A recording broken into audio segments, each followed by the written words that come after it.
还有他的速球吧。这棒打得很高，在左半边方向，曾颂恩往前移动，最后把球收进手套，一出局。所以他的速球还有他的滑球，他变速球也都蛮有威力的。大概这3种球路会交配的使用。哇！结果周家乐眼睁睁看着第3颗速球进到好球带。罗哥看到了过去的队友们完全不留情面，先赏一张3振再说。哇，超级甜，太可惜了，真的。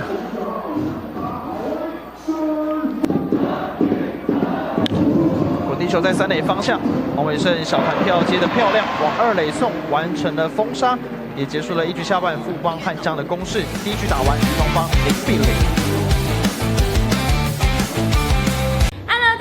我係冼力奇小迪啊！